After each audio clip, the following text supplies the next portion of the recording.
Yo, this is Ben Roverse World, and you're listening to Dreams and Drive.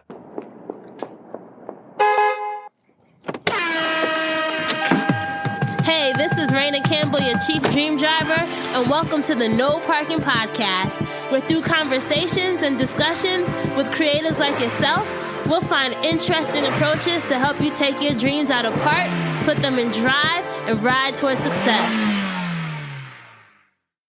Hey, Dream Drivers, welcome to episode 203, and today our guest is Ben Hagarty, aka Ben Real Verse World, and I'm so excited for you guys to hear from Ben. He is a director and editor, videographer, and the founder of Black with No Cream, which is an online community for creators of any type who are looking to network, share ideas, and be better versions of themselves. So on this episode, Ben is going to talk about how he went from pounding the pavement as an Iowa-based content creator and musician to relocating to Los Angeles, where his life as a videographer launched. His work includes working with artists such as Chris Brown, Mac Miller, Mary J. Blige, Schoolboy Q, and most recently he toured with Beyonce on the On the Run 2 tour, and his footage from her Coachella performance and behind the scenes is featured in the Netflix documentary Homecoming, a film by Beyonce. So there's a lot that we talk about. Ben opens up about what it means to be innovative, things that we have to do as creatives to build relationships, how to make money in the industry. I'm really excited for you guys to hear from him. We get really in-depth in this episode, so if you really want to get a behind-the-scenes look into what a life as a creator really looks like, listen to this in its entirety. As always, make sure you're following us on social. We are Dreams and Drive across the board on Facebook, Twitter, and Instagram. And please share this as well. Like, if you love this episode, if you feel like somebody will connect with it, please screenshot it, upload it to your Twitter, your Instagram stories, Instagram page, wherever. I count on you guys each week to help us grow the Dreams and Drive community. And lastly, this goes out to all my podcasters or aspiring podcasters. If you're thinking of launching your own show or you're thinking of switching your hosting provider, I am recommending that you try out Libsyn. I've had Libsyn since 2017 and have loved them. And I have a special opportunity for you guys. So you can use the code DID to get 2 months free with Libsyn. So if you are an aspiring podcaster or you want to switch your current hosting platform, please check out Libsyn. I highly recommend it. Just visit libsyn.com. All right, let's hear from Ben. Hi, Raina. This is awesome. Thanks for having me. No problem. I'm so excited to have you on. I actually have to shout out my fellow podcaster, Nikhila Matthews of Side Hustle Pro. So we have like this podcast group, and I want to say like a few months back or maybe a year back, she was like, Raina, like I don't interview men on my show, but there's this guy that you definitely should check out. And she sent me your Instagram handle, and I started following you. And then I just kind of went down the rabbit hole of like joining your group and just being like, yo, he's so dope. Wow, I appreciate that. Shout out to her. That's cool. I was listening to one of your previous interviews, and you said that one of the most important things is having an elevator pitch, right? Like being able to start and say like who you are, what you want. So give me like your 30-second elevator pitch. Who is Ben? And that's, I love that you just turned that on me. the person that preaches it the most, that wasn't prepared at all.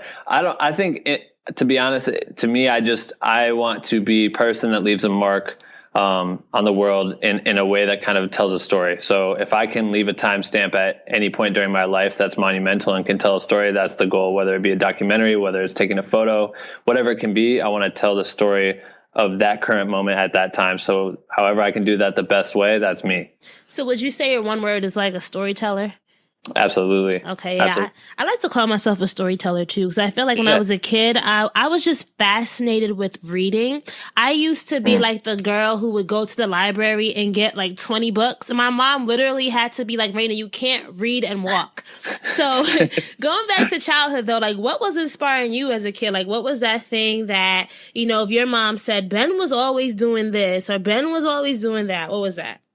I think I was always being like in some form, whether it was through sports or just in general, like fucking around with my friends, it was always something creative. Like I was always interested in being active or finding ways, even from Legos, I was like building out little worlds with my Legos, or just taking like a Lego ship and tying it to a rope and having it like fly through the air, quote unquote. Like I just had this weird vision for, I don't know, just things that were creative. It was cool, but I don't know what my mom would say. I was probably just being a weirdo.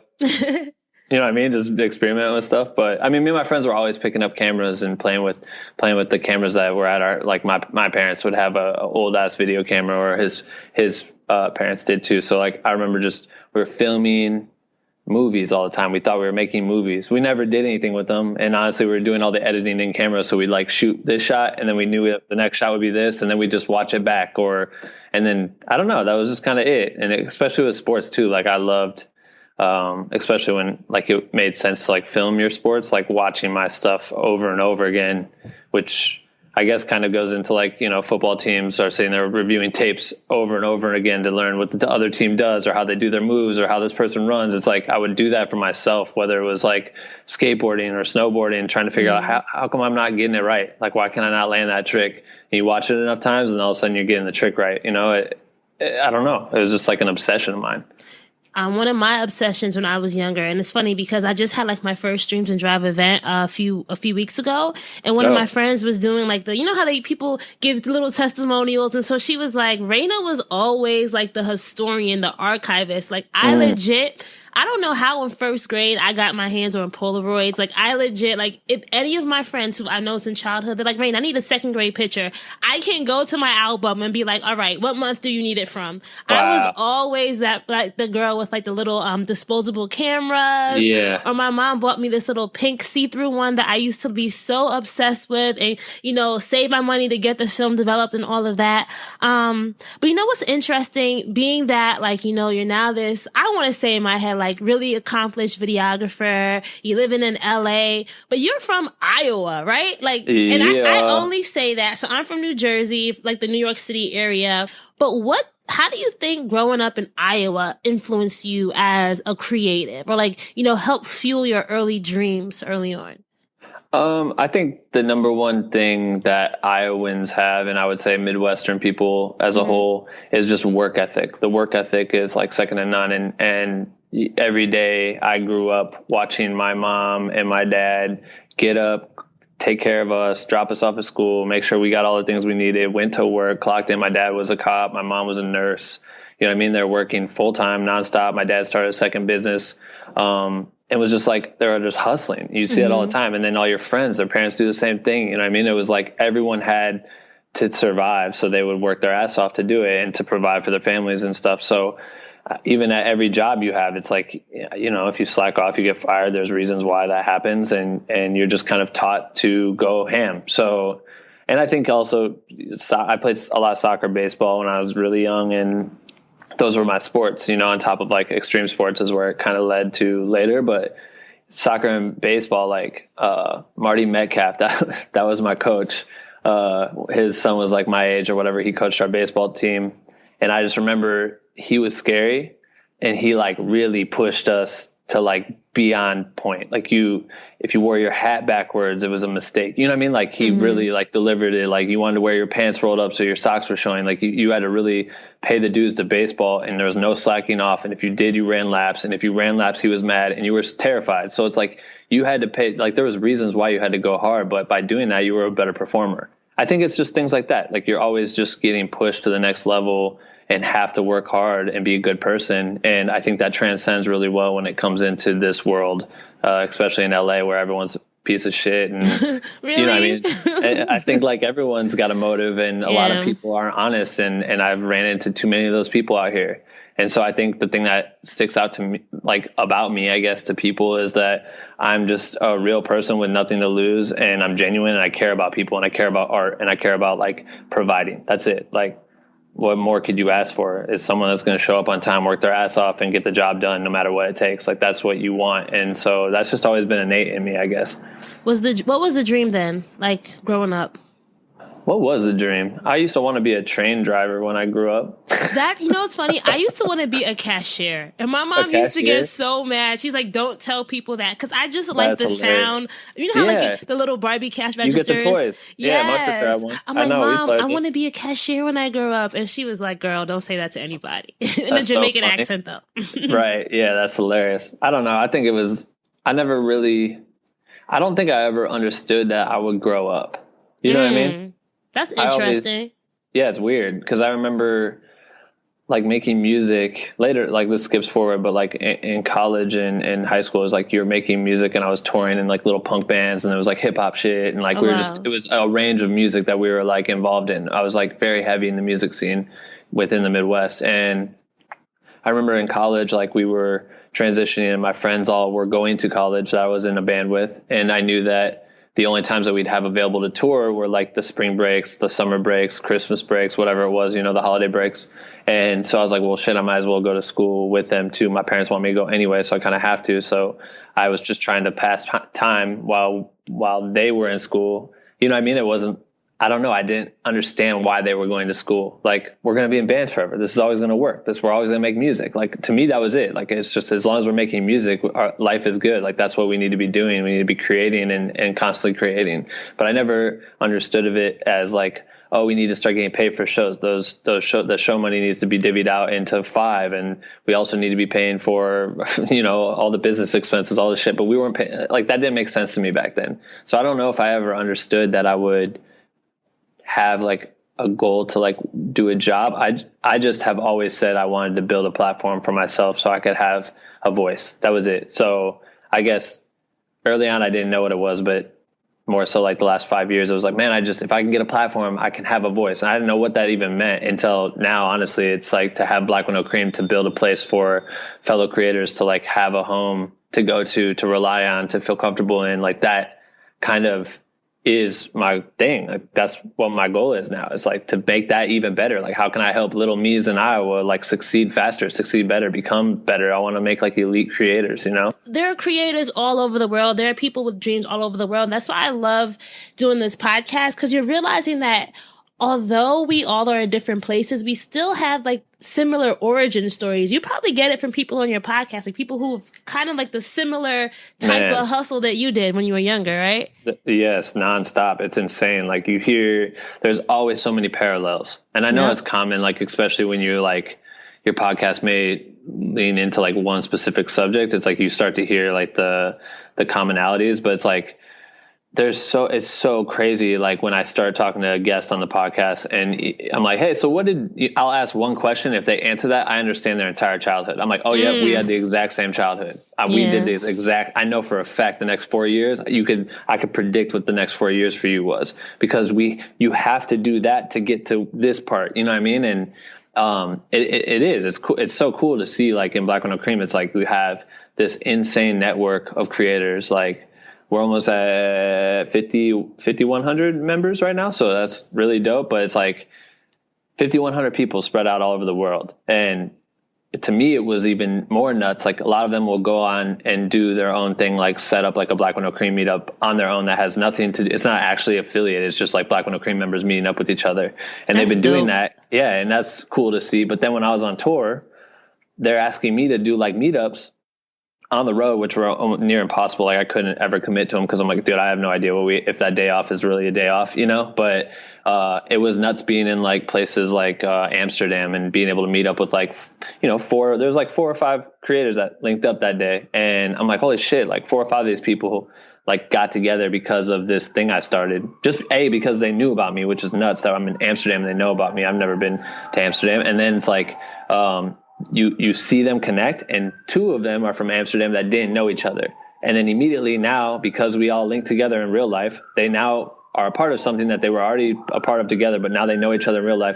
And now they're connecting on a different level where they're like, yo, I could use you for this job, and I'm going to hire you for this, and I'll hire you for that. And like, all of a sudden they're getting work together. And like that right there, I was like, that's powerful to me. Like, And even going to South Africa and shit. Someone wanted to do a meetup in South Africa. I'm like, I have fans in South Africa? What the fuck? Isn't it crazy? Like when I go to my podcast, like, you know how I use Libsyn as my podcast host. So just going to see where people are listening. I'm like, weird, what? Right? Like Zimbabwe? Like, you know, it's so crazy. It's a trip. But one of the things that I'm learning on this journey is that when you really commit to letting your passion guide you, although it's scary, like I know you went to college and you didn't really enjoy it, but like, you know, you don't really know how the risk will pay off or how like going through things will pay off. But now, like looking back, it's like, wow, like I'm happy I like went through that because it led me to where I am here, you know? Absolutely. No, I agree 100%.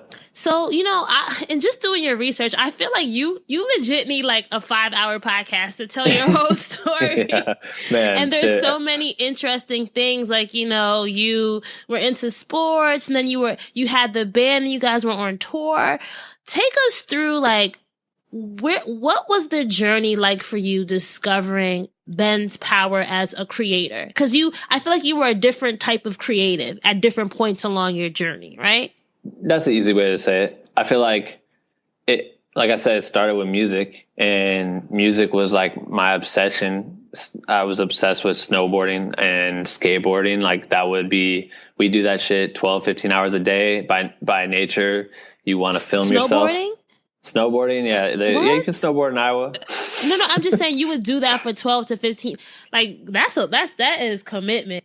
Oh yeah, I would. Okay, so in Iowa it's flat as fuck. It's cornfields, right? So snowboarding is actually really difficult to do there. But when I became a fan of it and then started doing it, the only place I could snowboard was the closest place to me was this little resort called Sundown, which was like maybe a 300-foot vertical hill that you could go down in like 30 seconds, pretty much. But they'd have. When I went with my dad and I rode, and I was like, oh, that's so cool. Then I see the terrain park, which is like rails, and they had jumps and they had like a half pipe. And I was like, holy fuck, I want to go over there. And like, eventually I go over there, but I can't do any of that stuff. But I started to learn. I started doing that for years, and I would go. Me and my friends would go when we were young. Our parents would take us there and like drop us off, and we'd go snowboard for the day. And it was like the coolest thing on earth. And then when we got 16, I got my car. I would like drive my grandma's. I had this old like beat up Corsica. I don't remember what year it is, but my grandma had it for like 30 years. This thing was old as shit. She had like 20,000 miles on it. I would drive this Corsica to Sundown, and I would snowboard. And eventually I started going by myself because my friends weren't going to go that often. And so I would drive up there on like a Friday, Thursday night sometimes if I'd skip class Friday, and I would just like snowboard all day Friday, sleep in my car at our grocery store, like a local grocery store that was near the resort. I'd literally sleep in my car to then get up the next day and go ride again and do that every weekend until like eventually I made friends on the hill, and they'd be like, hey, yo, you can crash on my couch. You don't got to sleep out in your car.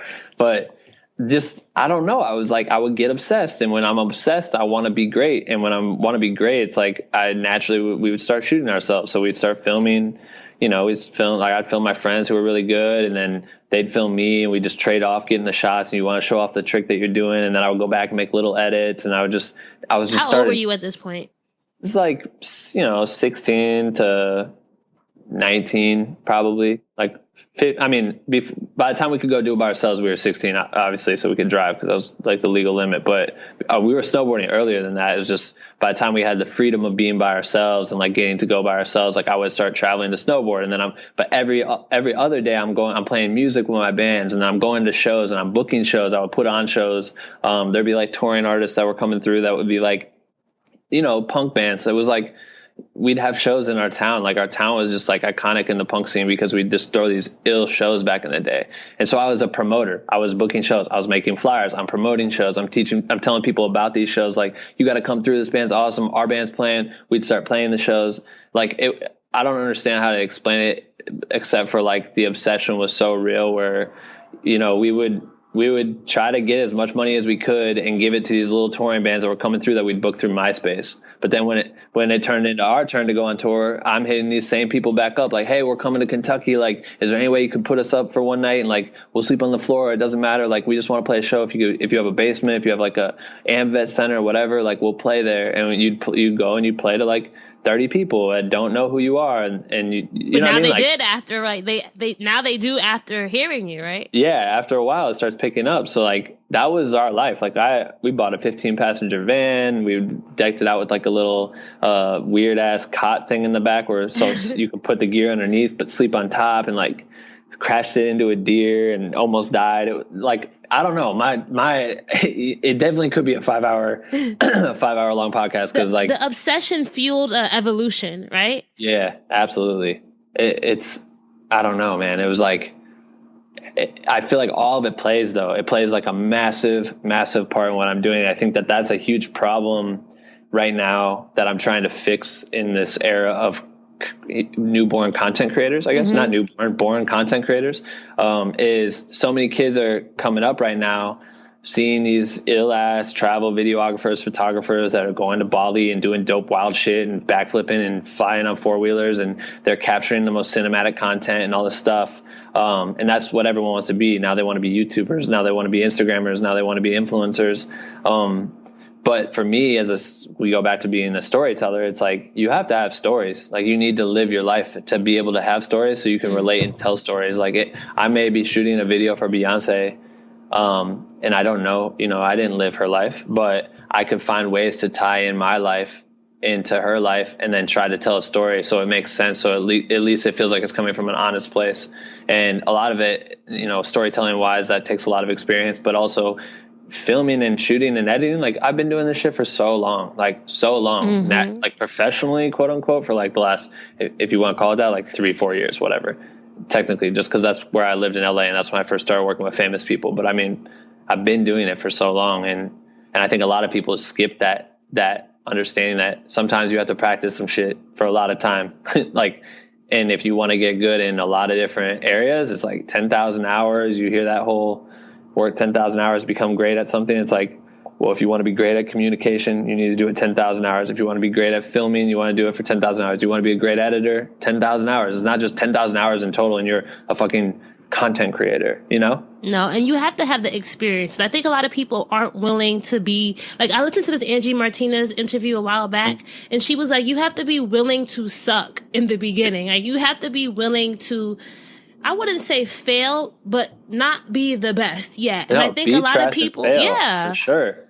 A lot of people are trying to, jump out the gate with like cinematic YouTube videos. I'm like, listen, you need to just understand if YouTube is even your platform, right? Because sometimes you'll put stuff up and realize that's not really where you should be investing your time. So I love that you said that.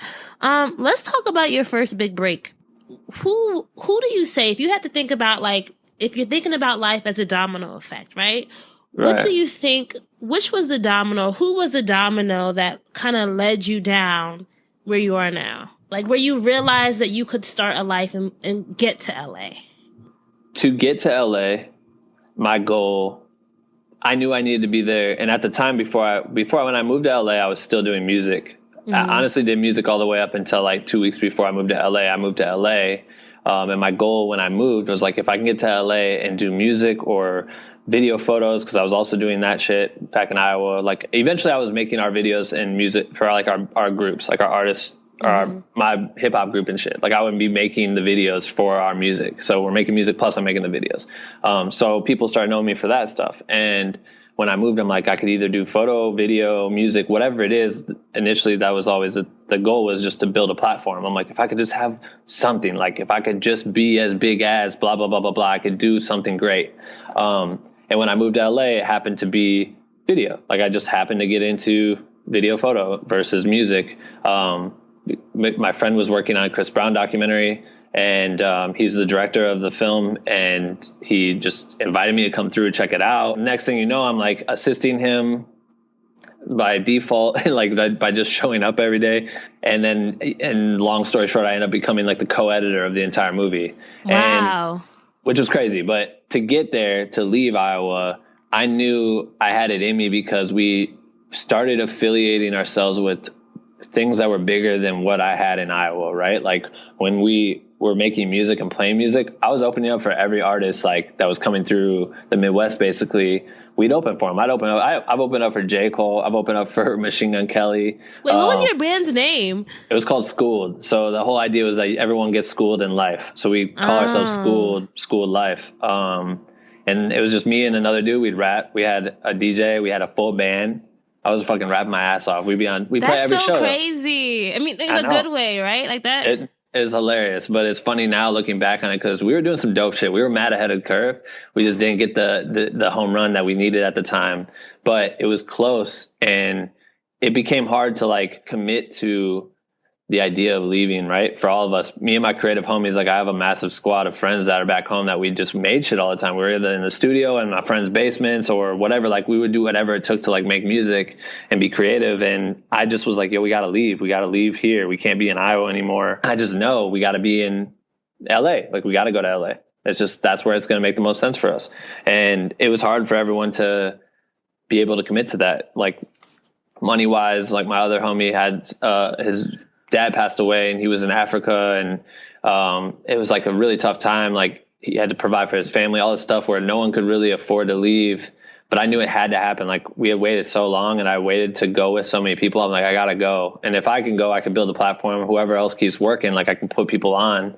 Who knows what the possibilities are. And since then, it's been cool. I've been able to place my friends' music, get it on like EA Sports videos and things like that, like which has been amazing. But I just knew I needed to go, so I started building up like a budget and working hard in Iowa to get money so I could leave and take the risk of doing it.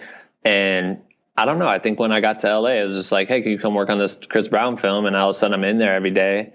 And then everyone starts seeing my other stuff and like, oh, you're great with drones. You're good at this. Like, this is cool. And a little check would come here and I'm like, holy shit, I got paid for that. And then, hey, can you do this? Oh, crazy. I did that job for this person, but I didn't get paid for it, but I'm still around Chris Brown. And who knows what happens if I become friends with Chris Brown? Maybe he'll be on my music one day, or, you know what I mean? Like, so you were still kind of like deep down in your heart, you still had that music was still the number one passion?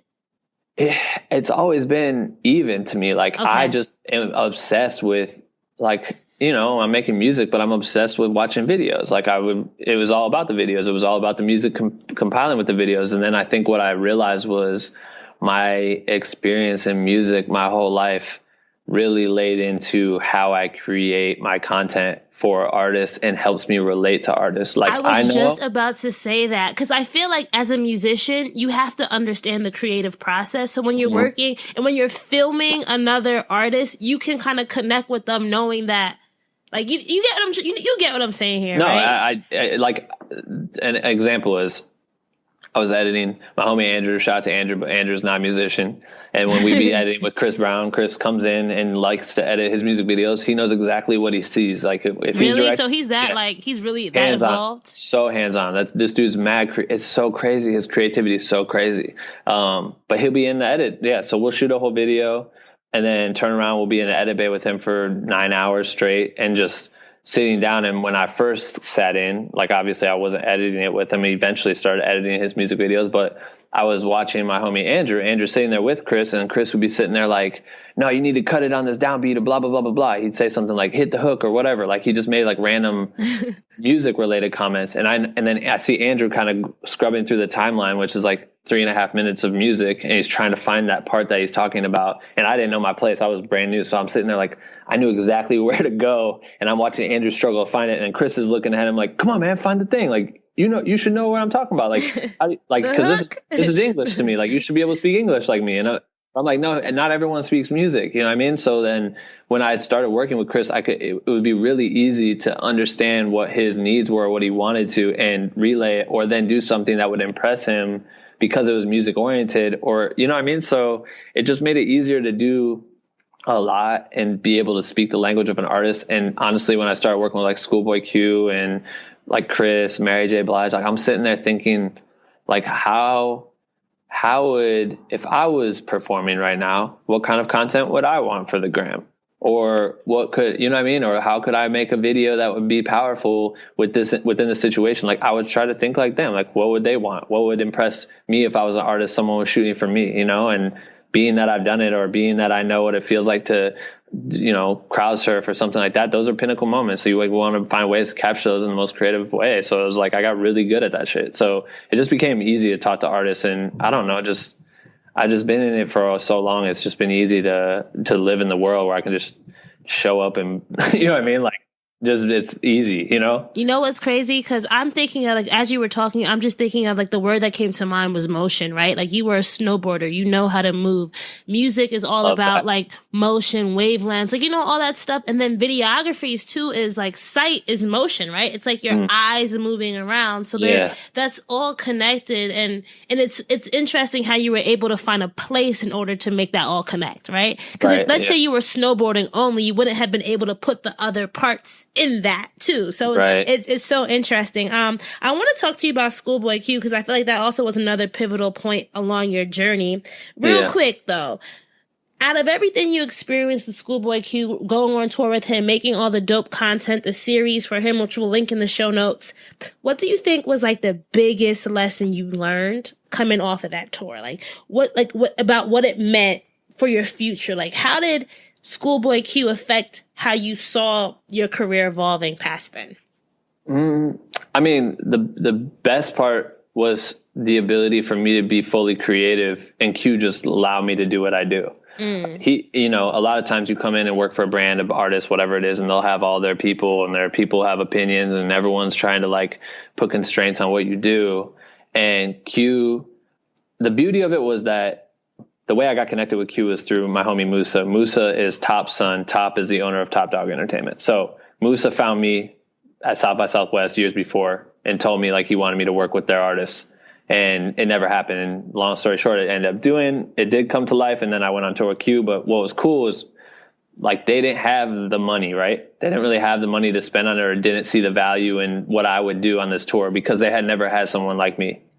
Musa knew that. Musa's like, yo, trust me, I know this rate is trash, blah, blah, blah, but like, they don't know what you'll do. Like, they just don't understand. I could write it down on paper. I could show them examples. They're not going to understand how that transcends in their artists.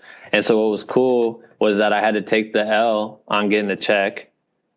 But for me, I knew it was much bigger than that, because if I could have the freedom to create with an artist that I've looked up to forever, and on top of it, just have that platform, I'm like, who knows what that's going to do for me? I didn't know it was going to turn into me getting fans, which is a weird thing to think of. But like, now all of a sudden TDE fucks, all those fans that are TDE fuck with me forever. Like, I'll show up to any TDE event and I got people that are like, yo man, oh shit, that's fans. Which is crazy. Or go to like Coachella last year. I'm with Beyonce, but like SZA was performing. So I got the whole photo pass so I can walk through the pit, and I'm just going to go take a quick photo real quick just to get one. And she's performing, and I'm walking, and these fans are sitting there in the barricade up front, and they're just like, yo, Ben, what's up? You so the like, fans knew you. Like, that's the so fans crazy. learned me. Like, that's what I didn't expect. And that's what kind of the beauty of it all is that, A, he let me be creatively free, because he didn't really care. He didn't really know what he wanted. So it was just like, yo, just like get funny. Like, the only note I got when I started that tour was like,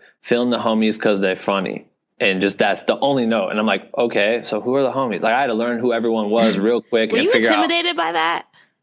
Before coming into it, I was like, all right, cool. I worked with Chris. Chris is like, whatever. He's always blood this and all that. But like, it was always on set. Like, everything was always safe. I'm like thinking, damn, I've been listening to Q's music forever. He's a real gangbanging Crip. Like, this shit's gonna get wild. Like, what's tour like? Am I gonna be safe? All this shit, And then I'm thinking, like, should I bring this red shirt that I have? Is that gonna be offensive? Like, I didn't know.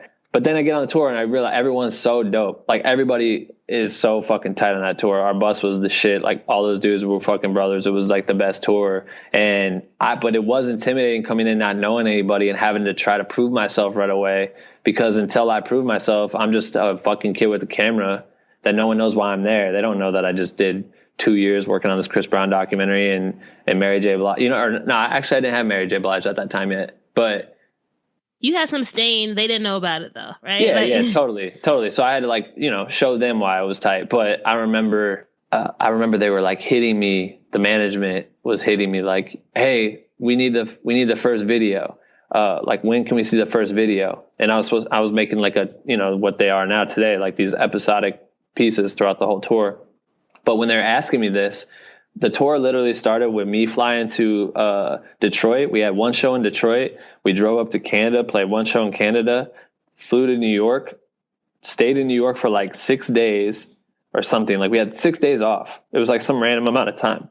And then we played one show in Philly. So I had 2 shows, and then everyone was just in a hotel, and I didn't really know if I was supposed to, like, am I going to go kick it with them or what? And like, they were asking me for all these edits. I'm like, I have no content. I don't even know who the people are. They're like, hey, did you get a video of Smack? I'm like, Smack? Who's Smack? Which one's that? Like, I don't know who I'm filming. Like, I'm just filming shit. And then, so I had to like make something funny and start building character development like immediately. So I was just living on my computer trying to figure it out. But when I made the first episode and I walked in, I showed Q, I was like, hey, this is like what I made. I don't know if you're going to like it or whatever, but we'll just see if this is like what you're thinking. I played it. He's like, oh, that's hilarious. All right, I'm cool with it. And I was like, all right, so you want me to change anything or nah? I'm like, okay. So I sent to him like, hey, Q approved this. And they're like, oh, okay. And then they just post on YouTube, and all of a sudden it's get 200,000 views right away, and all these comments, and people are like, holy shit, the editing is so crazy. Who's shooting this? Who's shooting this? All these comments. I'm like, oh, fuck. And then you start building character development, and I start telling stories, and I try to find ways to become a character. Like my camera was a character, which was cool that I could play jokes too, because that's the whole thing with them, is that they just crack jokes on jokes on jokes on the homies. Like, you have to be ready to battle basically. And so my camera became a tool for me, so I could play a prank on someone, make someone look stupid, or do, you know what I mean? Like, that was part of the comedy of it. And through that, it's like so many people like fucking watch that shit, even though like the views weren't that big because they weren't marketing it, because they didn't know how to do that at the time. Mm-hmm. Like, the people that did see it, like, it was nuts. Like, he was like, oh, A$AP Rocky just texted me talking about you, or whatever. This person was talking about you. Macklemore's like, he walked into the room one day when we were in Seattle, and he's like, bro, you've been killing these videos. Like, he's asked me to go on like 3 tours. That's nuts. And I'm just like, all right, that's it. But when you get out, the fans that I built, which was crazy, the more and more shows we got into the tour, the more and more times people are noticing me out and about or whatever in those cities that we're going to. And I'm like, this is so weird. Like, how do they know me? You know what I mean? Like, but then you start getting the DMs, and the DMs aren't just, yo, tell Q I love him and I want to smoke weed with him and I got blunts and blah, blah, blah. It became like, yo, what camera do you use? Yo, how did you get on this tour? So yo, you were realizing your value. Like, wait, people can, like, you're seeing the influence you had within your own sphere. Yeah, it was nuts. It was just like, I can't explain to you how many messages. And at that time, I mean, like, I had like 12,000 followers or something like that on Instagram. It was like, to me, I was like, oh shit, I got like 12,000 followers. And then all of a sudden they're just like blowing me up. Like, these people might not even follow me, but they're still messaging me, and the amount of DMs, but I would just answer them all. I felt responsible. I'm like, yo, I asked those same questions. I was asking those same questions in Iowa to people that I looked up to, and they never responded to me. Like, there's so many people that just never responded, and I felt obligated to do it, because I'm like, man, I am in a cool position. I do feel very lucky, and like, I do have some answers. Like, let me try to provide them to you. And then it got out of hand to the point where I'm like, my responses were just quick responses, and I would love to like dive deeper into it, but I can't really, because it's a fucking message, and I'm also I'm an entrepreneur, and I'm working my ass off, and you guys just think I'm just sitting at home waiting to respond to your shit, but that's what started Black with No Cream. That's interesting that you said that, because I want to take some time to talk about like the actual side of being an entrepreneur and the business behind the creative,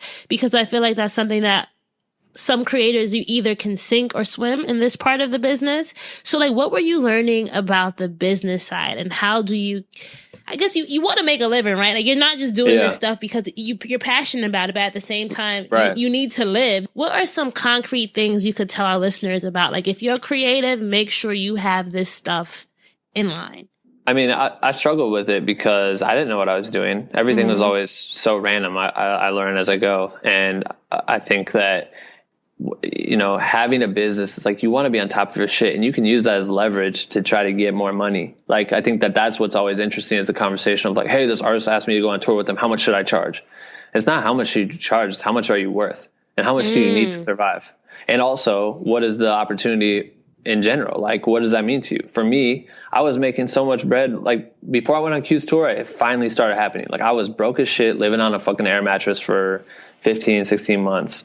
And that was consistent, like making no money, nothing ever happened. Then all of a sudden I direct this big EA sports campaign for Madden, and I finally get my first real check.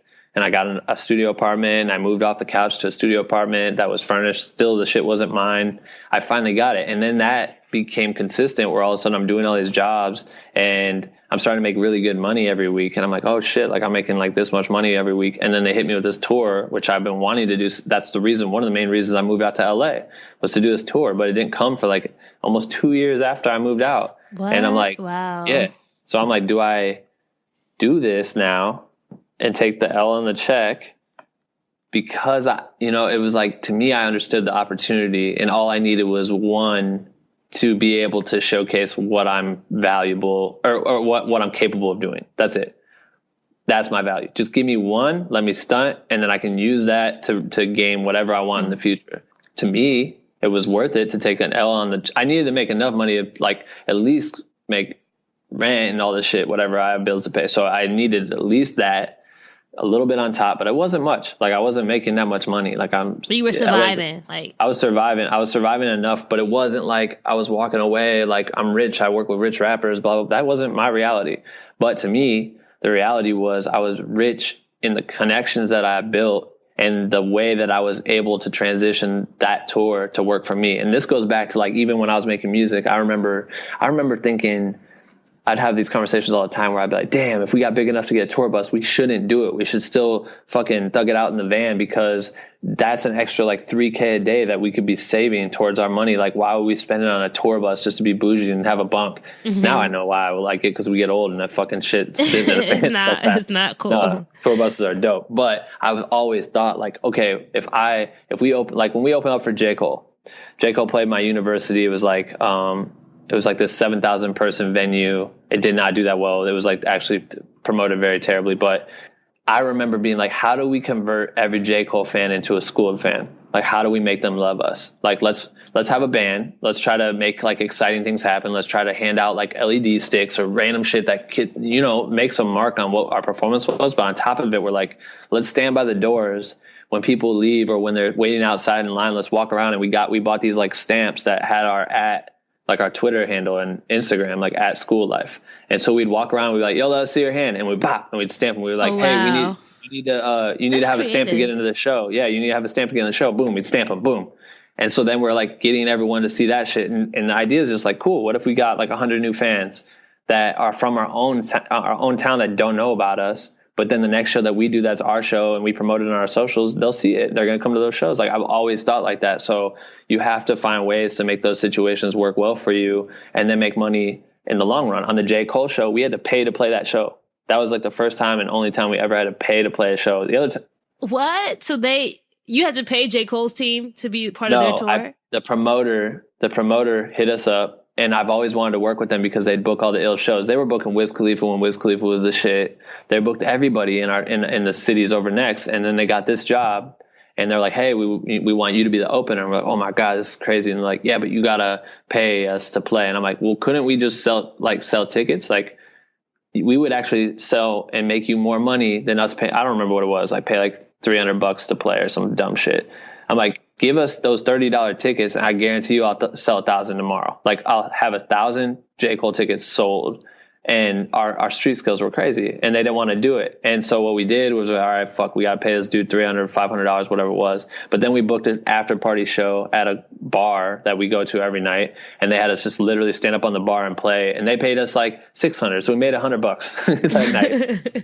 But to us, I was like, cool, that's how we'll make the money back. But this opportunity to play at J. Cole is going to be great. Let's try to get new fans, et cetera. It's like, how do we capitalize on these moments? And that's the same. I think about that in every situation. I think everyone needs to think like that. Like, how do you parlay? And we talk about this in the Black with No Cream, the Morning Roast series.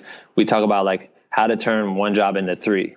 If you do this one thing and it costs you an investment, if you had to spend $100 on gas to get to this place to shoot this thing, or if you had to fly to LA to get into the situation to become friends with Andrew and have him invite you to come sit down on a Chris Brown music video, is that $300-400 flight or whatever it may be, the investment, worth it to build the relationship that could eventually turn into high paying jobs? Mm-hmm. Is that worth it? And so, was Q's tour worth it? Hell yeah, it was worth it to me. It was hard because I had my girl just move out to LA. We literally just moved out to LA, and then she had to go back to Iowa, and wait for 4 months while I'm on tour. It was like a really shitty timing, but like it was worth it in the sense of I'm going to build a platform here. I'm going to connect with more artists. People will see my creative vision from me and allow me to have more control when it comes to like directing content. You know what I mean? That was me directing like a series, and it worked. It fucking worked. It built Black with No Cream, like hands down.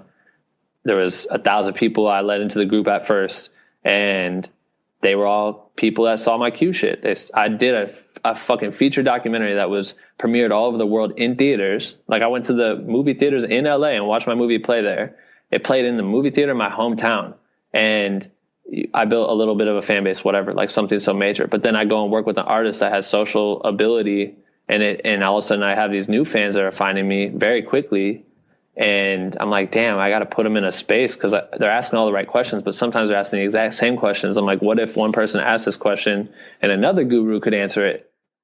Cool, let's try that. So that's how the Facebook group started, which is crazy to think about. It's like being the king of leverage, right? Like, how do I leverage this opportunity to do something else, to do something else, to do something else? That's something I tell people all the time. Like, you have to be strategic. Like, you're passionate about it, but at the same time, you were very strategic with how you were able to leverage the opportunity.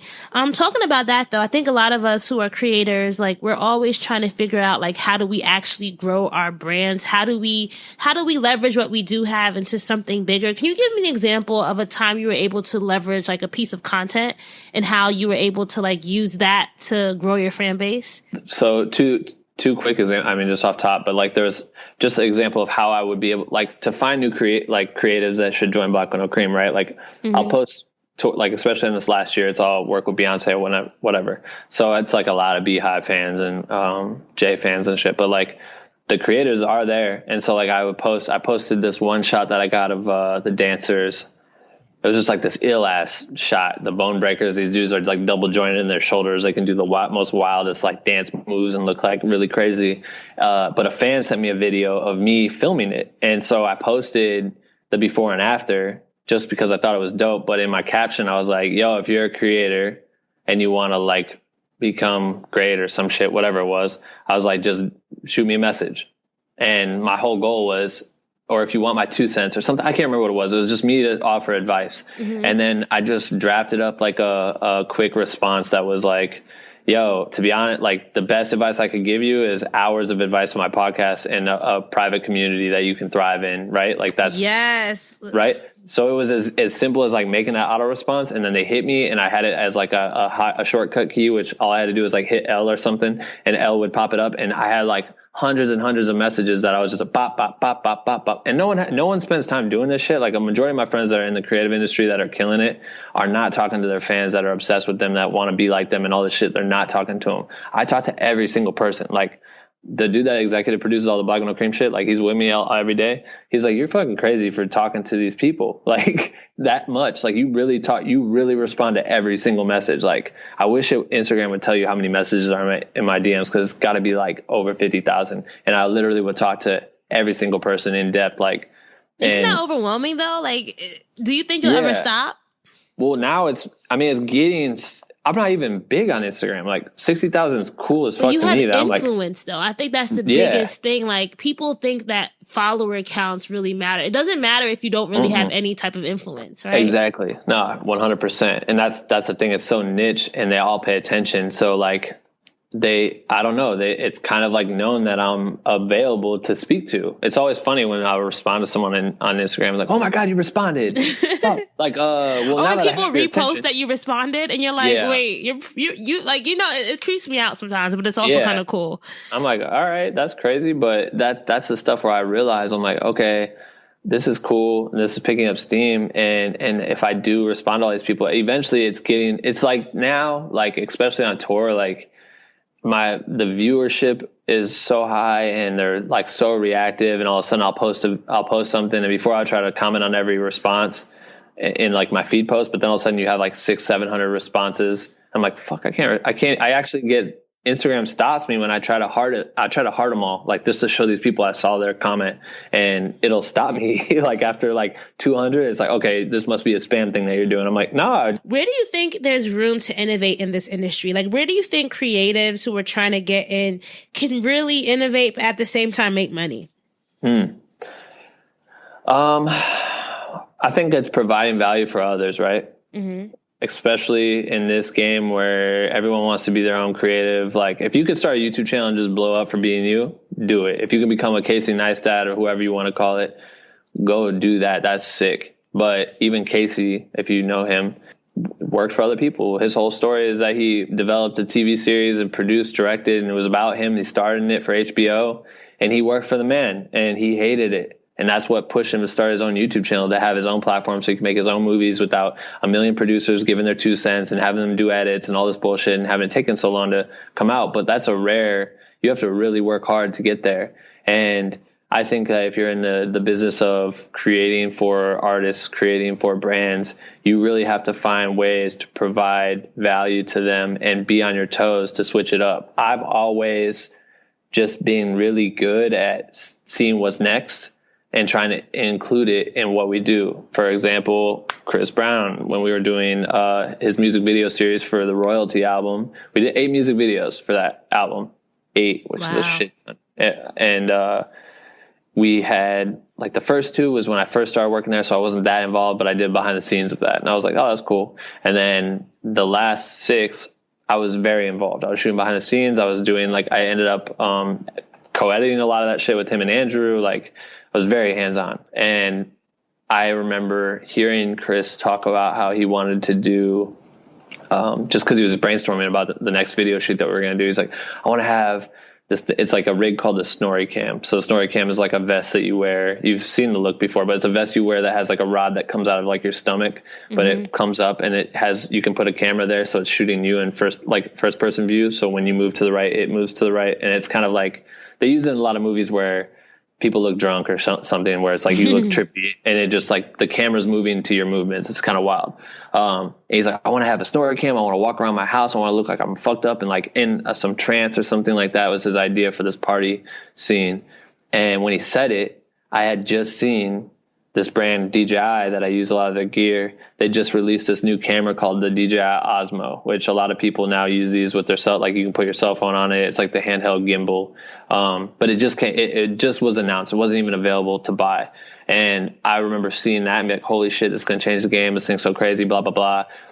And then I was sitting there in the edit bay and I'm like, what if I were to attach that camera rig, the gimbal, to this Snorri Cam thing, which traditionally has always just been a camera that's bolted to the bar. So now you're an engineer? This is crazy. Right? So then I'm thinking like, yeah, how can I construct it so that thing is now on Chris? But what was cool to me was like, it's a gimbal.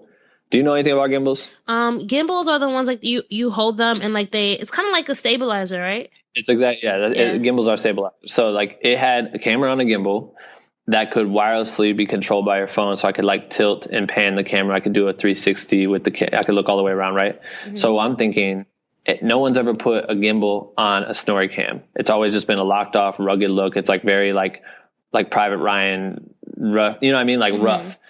Like, what happens if you stabilize that? And now all of a sudden there's this weird wobbly motion. So when Chris moves, it's still moving to his body, but it almost looks like a drone, but it's still moving exactly how he moves. It doesn't make sense. And then I'm like, if he's talking about walking through this party, well, how dope would it be if while he is walking through the party, it could start on his face and do a full 360 to see everyone around him, but you don't see a cameraman, and it goes right back to Chris and it's still moving to his exact movements. I'm like, what if we could do that?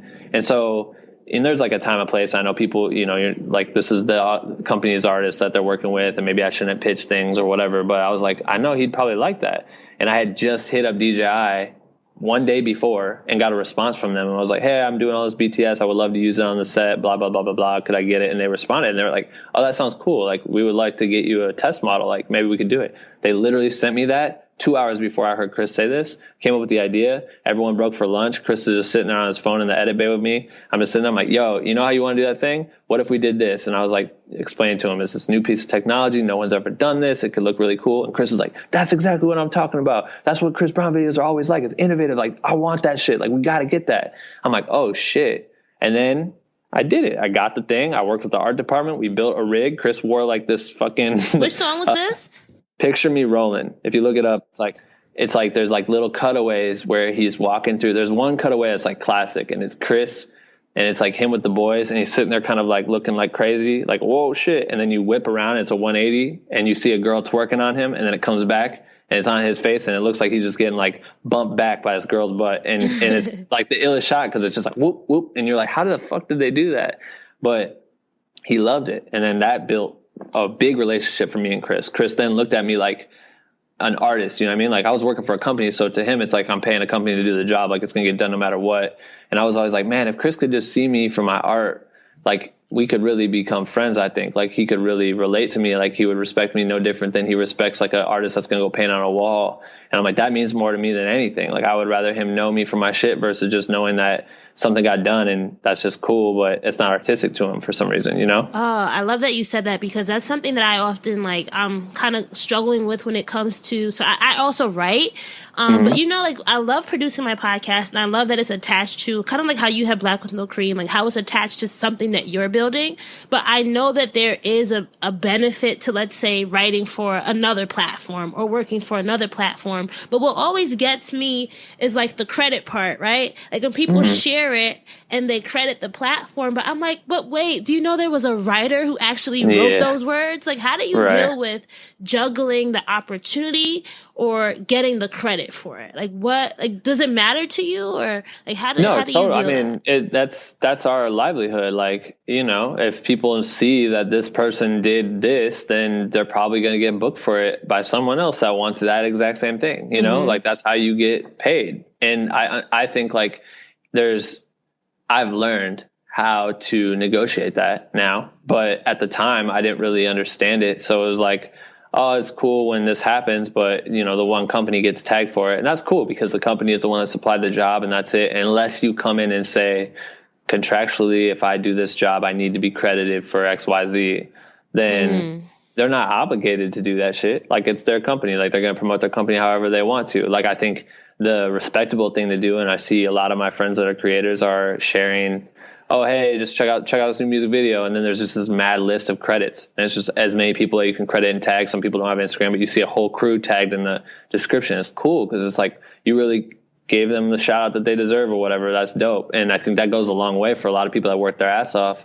But to me, it was like, you know, I understood that it's the company that's doing this product. But to me, it was like, well, I'm just third party, but I'm doing a lot that makes this vision come to life. And I'm like, I want Chris to know that shit. So when all of a sudden I can finally relate with him as an artist to artist, it just changed shit. Then he became like the homie, you know what I mean? Like I still know Chris, like it's crazy. Like that shit goes that far, where it's just like, he respected what I did for that piece of content and was able to pull it off. I mean, I legit this technology wasn't even there yet. Like it wasn't that fire. If you see the video and you see Chris walking around through this house party at his house, Kylie Jenner is there, everyone, all these people were there. And he's walking through the house all fucked up. We had one take to do this. This was the last take of a whole shoot day. So it's like 15-hour day or something like that. This is the final shoot, 4 a.m, something like that.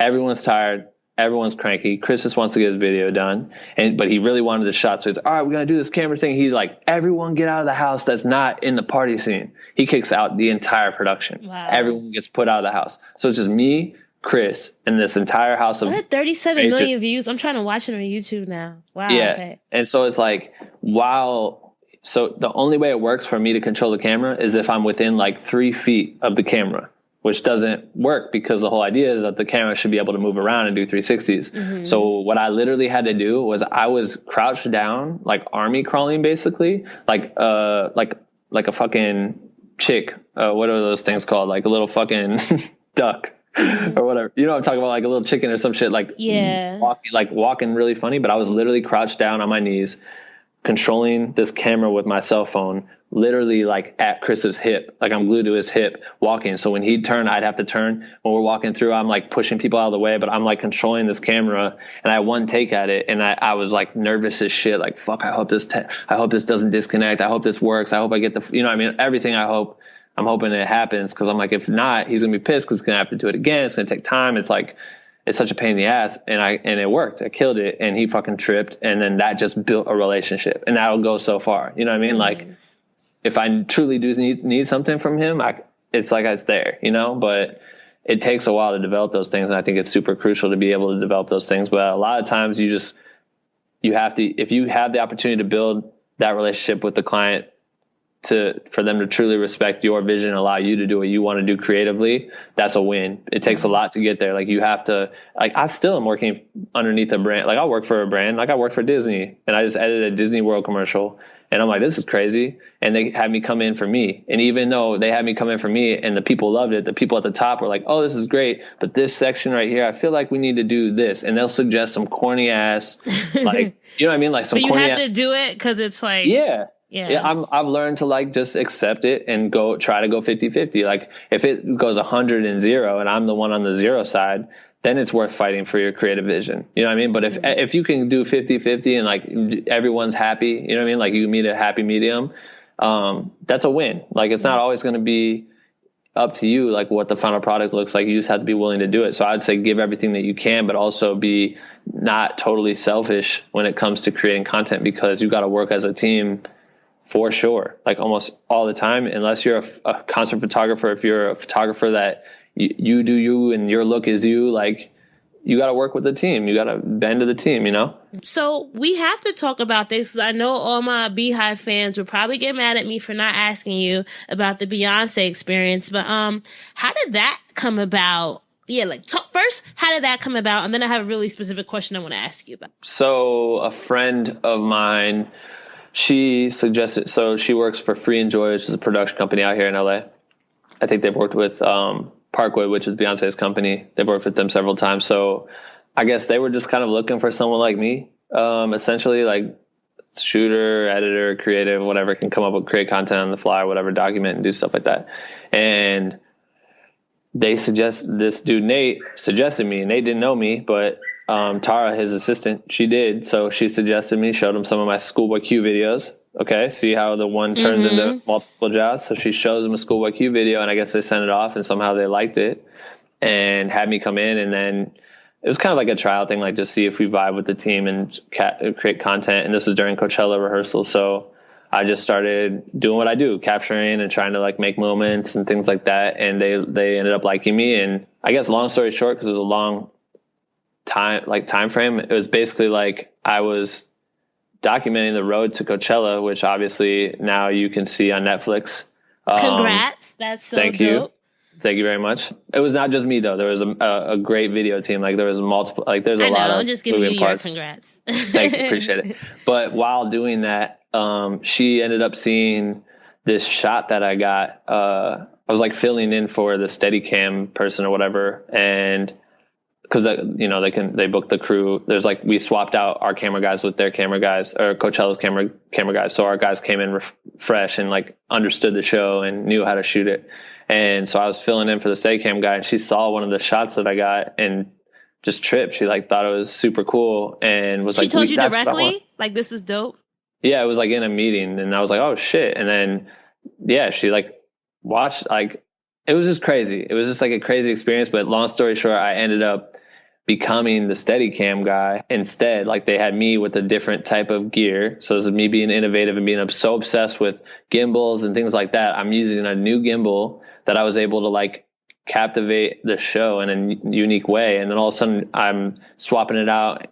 All right, so can we still use this gimbal if we switch it out with this camera? I'm like, damn, that camera is really heavy. They're like, and we want to use a cinema lens. Like, can we use this? And all of a sudden I got this like 25-pound rig. And then it's like, we add these extra batteries here. Can we do this still? Is this still possible? You know what I mean? Like it just became heavier and heavier, but I just kept pushing it. Like I really wanted to make it work. And I was able to find a way to shoot this shit differently with this insane wireless rig, where I became like I'm the beginning of the show. That Coachella, ladies and gentlemen, welcome to Coachella, blah, blah, blah, blah, blah, whatever the first speech is. And all of a sudden you see the drummer and it starts off with her whistling and then the dancers moving shit. That's me shooting that. And it's choreographed and it was like so hardcore, and we were able to pull it off. And all of a sudden I'm like her main, I was like a fly on the wall to like her main, I'm going to walk B from the B stage to the A stage. And like, I'm transitioning them back and forth. I'm getting all these shots that are created from the side and things like that. Like it became such a crucial camera role. It was so wild.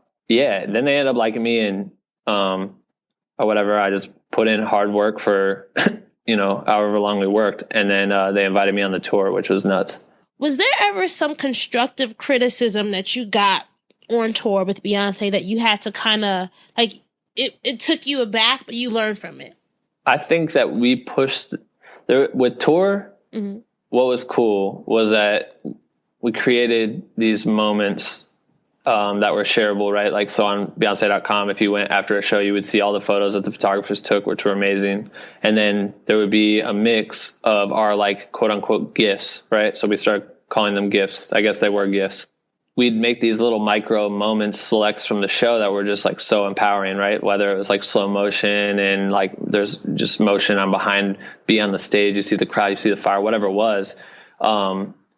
They'd never done that before. And this is like the same thing with Coachella. It was like I was doing this rig that was just so complex and easy. I could go anywhere. I could be up in the pyramid with the band and the dancers, and all of a sudden I'm down there on the runway with Beyonce. I'm leading her backwards. I'm running backwards, like blind. Like, shout out to my boy Dave. Dave's the dude I was talking about earlier with my Black Window Cream shit. He was like, I don't know what the actual name of the role was, but he like, we hooked up like a carabiner to my belt, and he would grab the carabiner and lead me backwards. So, because before it started off and I was just running backwards and shit, and I was just shooting blind and just kind of had to keep looking over my shoulder to know where the end was of the runway. And so then we're like, that's probably not that safe. So let's have Dave start doing it. And Dave would run and guide me backwards. And when we knew we had to turn around to go to the center of the B stage, he would like give me a tap on my right side. Like 3 taps meant I can't remember what it was. I think 3 taps meant we're 5 feet away. And then a bunch of taps really quick meant like start turning. Wow. And like we built this whole system, but like that was new, right? Like we pushed the limit, and it was like they liked it, and it was cool, and that was what got me the invite for tour. And then to go on tour, and it was like trying to kind of find a place where like creating and shooting stuff. And we made that first night. We heard that their website could utilize GIFs. Like, hey, photographers, can you get some like burst shots that we can turn into GIFs? That'd be cool. We can put them on the site. It'll play those.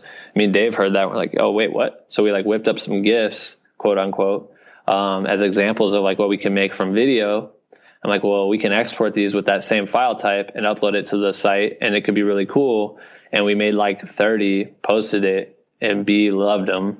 Then they're like, yo, make those again. And then all of a sudden we're making these like insane moments. And so I think it was new, and they liked it, and it worked. Like there was never, I hate to say it in a weird way where it's like I sound like a dick or something, like I'm cocky or some shit, but it was just push the limit in a great way where everyone was excited about what we were doing. And it wasn't ever like hey, you guys need to be doing this more or whatever. Like there was never anything like that. It was never anything constructive. It wasn't like, you learn how to shoot a person. You just learn what they like, what they don't like, and you start getting really good at that. But I think the hardest part was just, not the hardest part, but like the biggest challenge was pushing ourselves to constantly innovate, because there's only so many ways you can shoot a show, no matter how big it is, even though we were in fucking Olympic stadiums and shit. Like, so you have to find ways to shoot the show different. Like, how can I already did this. All right, cool. Could I do this? Could this be cooler if I did it this way? And like, you want to be pushing yourself to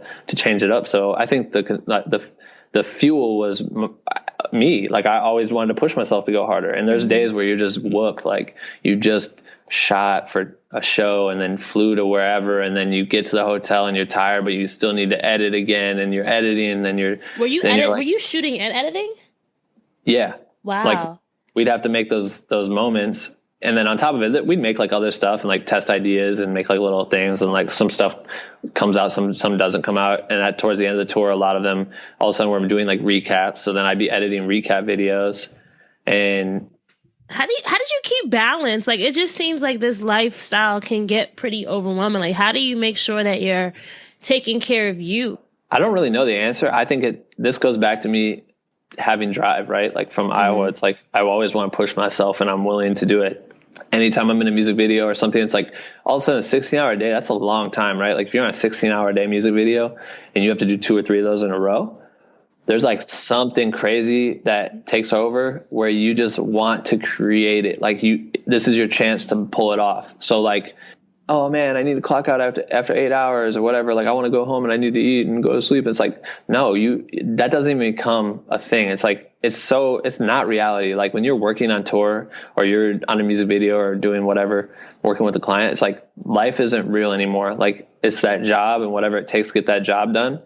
All of a sudden you're doing 16 hours and you're just like, oh shit, that was crazy. And you're still awake. You're still wide awake. You got to go home and sleep for like 3-4 hours and then come back and do it again, you know, or whatever. Like, so on tour, it's like, I would just try. Luckily we had a fire ass.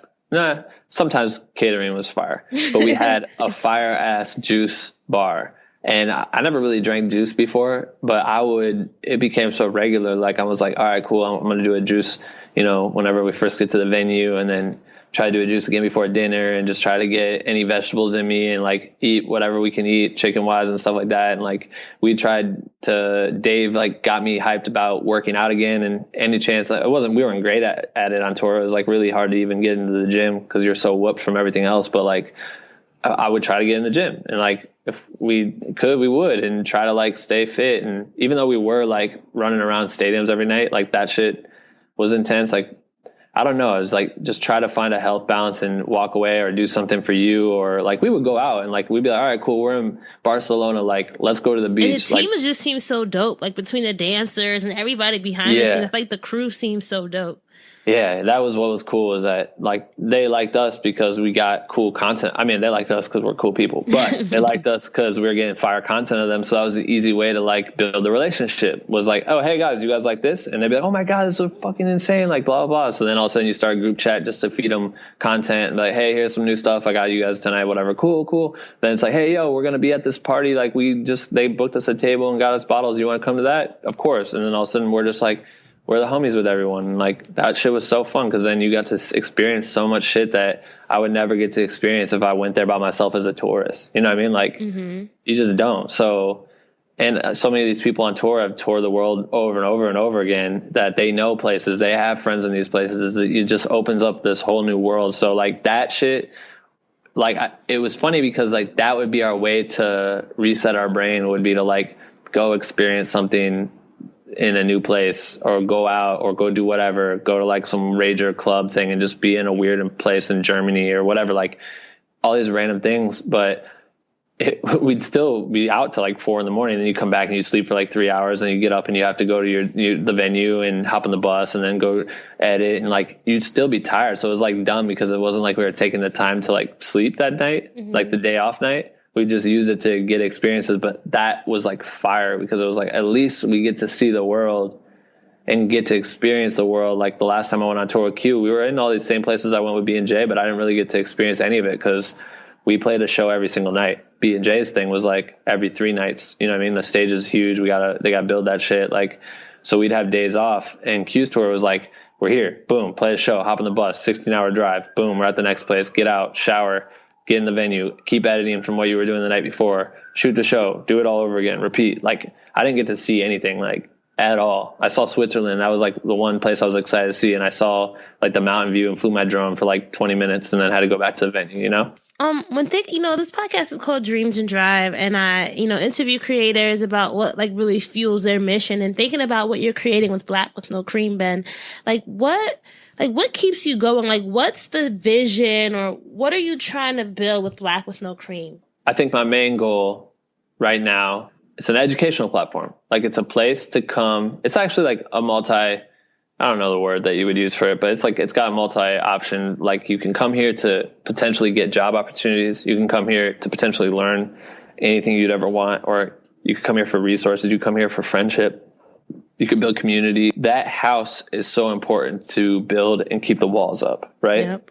It's my baby right now. It's like, I want to have a place where I love it. I love hopping on and seeing like a creator post, hey guys, I'm new to video and I'm new to this like group, or I've been in this group for 6 months. I've never posted anything, but I wanted to share this. I'm mad nervous because it's not like anything like your guys' work, and you watch it, it's like a quick little interview that they did with someone, and they were so scared to share an interview that they did. You know what I mean? Like, I don't know how to light things yet, and don't judge me too hard, but I'd love for your input. And people be like, hey man, this is awesome. Good first attempt. Like, next time, what if you could try moving the light over here and that could light this thing different, and people start suggesting shit. I'm like, dude, the fact that I had nothing to do with this conversation and this person is getting instant feedback and creative criticism is amazing. Like, I would have fucking killed to be in a spot that had, I don't want to say like people like me, but like if I was in a enclosed group of people and had the option to ask or talk to or show my work to Beyonce's videographer, whatever you want to call it, whatever I do 5 years ago, like I would have paid so much money to be in that. Like, you know and what I this mean? is free, or like the Facebook group is free. It's free. Right? It's free. The only thing that we do that costs money is sell merch, and we have a fucking Patreon page where you can like support the page existence and hopefully allow us, like, we want to start doing way more stuff on YouTube. So it's been like, all right, cool. How can we keep the Patreon or the podcast running and then find a way to make money? Because we gotta, like, it's not just me that's doing this. I have 2 interns. I have one in Canada, one in Chicago. Dave was my intern before. And that's the dude who ended up going on the tour with me. And now is like my right hand and everything. There's a lot of people and pieces, that keep the puzzle put together, or whatever the phrase should be. I don't know. I'm just coming up with it. I know. You know, I feel like monetizing, though, that is like having the different revenue streams, but at the same time being true to your vision. Because I always tell myself, like, I don't think I'm like the ebook and, pay $1,000 for this course type of creator, right? Like, and it's hard because you see other people doing that route online and they're successful at it. But in my heart, I'm just like, I don't know if that's my path. So it's also being able to be true to your mission, right? And be true to how you want to develop the company.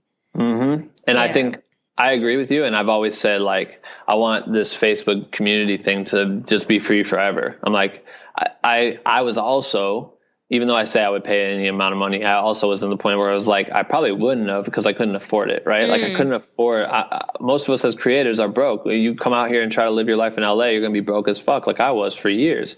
And it takes a long time. Like, I know people that moved out here the same time I did, or even earlier than I did, that are still struggling to fucking find something that can connect them. And they're just working a shitty job, trying to figure it out and trying to be them. And that's not easy. So I didn't want to build a place where there's a fucking Trump wall up and no one could get in and experience the glory, which is like everything that the community provides. I wanted that to be free. Now, as we grow it, and I understand what it's going to take it to another level of output, like, my goal is just to output as much creative influence as possible and give as many tips and suggestions and resources and ideas and, provoke movement for future creators. So it's like, all right, cool. There are things that you can sell that's totally respectable to sell. And then the whole purpose of that is so that it stays alive. Like, I could stop this tomorrow. Like, I don't need to, you know how much money I've invested in I have this whole podcast studio that I spend money on top of my rent in LA. My rent in LA is dumb expensive. So on top of it, to pay for an office, plus everything else that comes with it, insurance and all that shit, just because I want to see this thing succeed. And my Patreon page is just like a couple people chipping in some money every month to help, like, support the thing. And they don't really even get anything back. We are revising that, which is going to be, we're changing up our whole Patreon page. So there will be some exclusivity of things that they can get, like, perk wise. But right now it's just like people are paying like half the rent for the office, which is amazing. If I can get that covered, that's dope. Cause then I don't have to go in the hole for that. And I don't have to work as many jobs to, like, offset this and then be exhausted and mentally drained. Like, that's the hardest part. So I'm trying to build this as a business so that it can be a powerful educational space that can supply as many resources as possible to creators of all kinds. And the beauty of it, in my opinion, this is what I say, and this goes piggybacks off of what you just said, is, there's a lot of people that I see offering courses. The thing that makes me sick is seeing people who have no experience, who have built some minor following, right? Like, just a little following. And they start selling them on courses and say, this is going to teach you how to be a filmmaker. But I'm like, dog, you've never made a film. You've only made a couple YouTube videos. You've only ever done a BTS video. You've only ever, like, so how are you saying this is a filmmaker's, like, what are you talking about? Why, who are you charging money to? Like, why are they paying you money for this? And you're sitting here, like, it doesn't make sense. And I'm like, the thing that I love about Black with No Cream and the power of it is the way we can start creating content that provides valuable course, quote unquote, type content, like real deep dives into shit that would take like months of prep to, like, if you did like a 6-hour course on one-on-one entry to like videography or photography or touring or how to light a set or what, anything, like whatever you want to call those courses. The beauty of it is that I don't know how to do that shit. I don't know everything. I don't know every angle. I don't know every lane in creativity, but I do know a lot of people that are experts in that shit. They're the most talented. They're the highest ranked. They're the ones that are killing it in the industry. These are the people I talk to on the podcast every day. There's people behind the scenes that I haven't had a chance to interview that are crushing it. The beauty of my shit versus everyone else's shit, and that to me makes Black with No Cream the number one in the world, is that I have access to the top tier creators. I've built these relationships and I'm milking them to try to provide whatever milk they can give back to the community in the highest form. So if I do want to go and say, all right, guys, I'm going to spend this next month preparing something that really deep dives into being a tour photographer, everything, all the do's and don'ts, the ways to prepare, the ways to connect, all these things, chapters of shit. I don't have to be the only one. I don't just tour as a tour. I didn't even do photography on B's tour. You know what I mean? Mm-hmm. But I know several tours that shoot for every major artist and every major brand that I could sit there and talk to them and say, yo, can you talk on this piece about photography for blah, blah, blah, blah. And I can do all this deep research. It's not mine. It's not me. Black with No Cream is not me. That's my favorite part about it, is that it's bigger than me. And I don't ever want to sit there and be like, I know it all. You guys come by my course on how to be Ben. Fucking, you know what I mean? Like how to do everything in the world. Like, let's do everything. I'm going to teach you about marketing. I'm not I don't know. Let's talk about business. I don't know. I don't know it all. I know what I've done, but that's not enough. That's not what you should be learning, is how to do it like me. I did it all wrong. You can connect people, and that's what's like the real plug, right? That's why books are dope. Like, that's why books are dope. Like, and going back to Lewis Howes, my homie Lewis, who we just directed his documentary. Like his books, when I was reading his books, I'm like, this is genius. Because what he did was he spent a shit ton of time and energy and resources to develop a book where he compiled fire ass conversations that he's had on his podcast or in real life or off the record, whatever it may be. But he compiled it in a constructive way that provides value to the listener in a very meaningful way that makes sense and is totally worth the dollar price that you threw on that book, if not more. You know what I mean? Mm-hmm. And that's respectable, because it's not just him saying, this is how you should do life. It's like, this is how I think I'm going to do my life based on these things I've heard from other people, which I love, you know? And I don't know. Sorry, I ran a lot. No, it's okay. So here, last question, all right? Who's in your passenger seat? Like, who is somebody who's been really pivotal in just being a support, or just like, maybe it's a person, maybe it's a thing, maybe it's a concept, like, you know, what's really been helping you drive this dream of yours?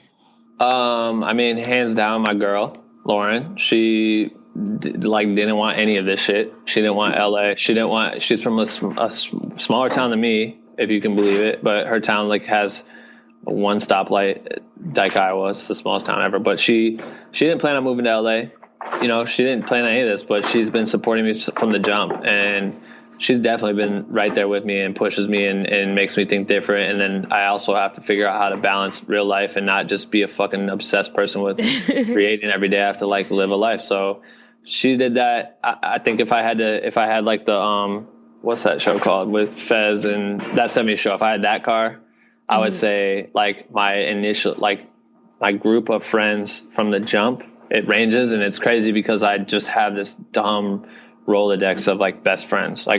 It's hilarious when I think about it, because we always talk about if we get married, oh, we got to have all these groomsmen and shit. I'm like, fuck. I don't want anyone up there, because I'm not picking. I'm not making people feel weird. Just make it go simple. I feel like it just goes simple. Right. But it's crazy to think of how many best friends I have, and I might just be with that person for these 2 years, and I haven't talked to my other best friends. But as soon as I talk to these people, we pick up from where we leave off. Nothing ever changes. I've built relationships like that since I was a kid. So it's all these things I think elevate me and push me, and these people push me and help me I don't know, take it to the next level all the time. So that's definitely who's in the whip of me.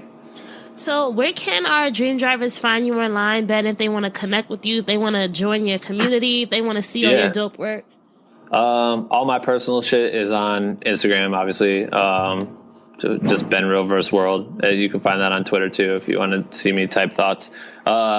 But Black with No Cream. So if you want to join the community, you can go to bwnc.com/join. It's super, just a form that you have to fill out or whatever. It tells me about you.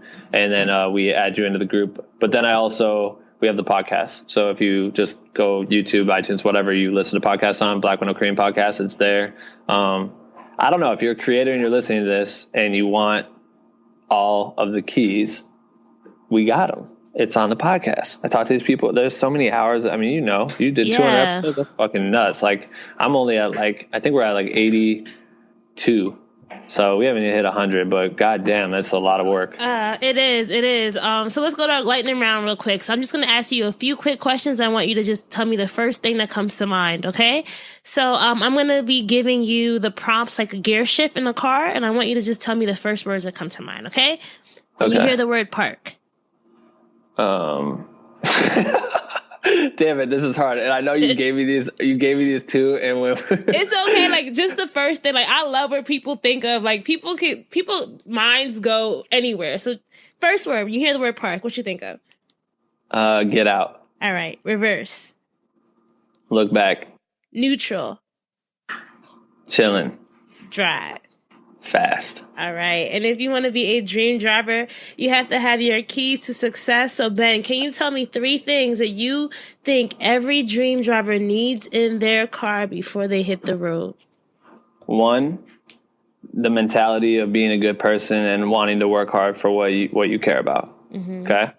2, and this is literally like if you were going to get in a car and try to go chase your dream, try to build a foundation, a budget, and have the ability to do what you want to do as good as you can up to that point, right? If you know you're moving to the next level, what do you need to get to the next level? Bring those tools with you.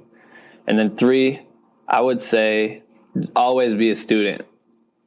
Like, don't ever feel, no matter what kind of success you gain, don't ever feel like you're too big to be a student. Like, be willing to always learn and be willing to always take it back to the drawing board if you can't figure out how to do things, because shit is always changing, at least in my industry. I'll always be a student to the shit, which is exciting. All right. And I have a bonus question for you, just because you're a videographer. What camera are you taking to shoot your journey? What camera am I taking? If you only have one camera or one setup, what would you take? And we're in a car. So right. Probably my iPhone.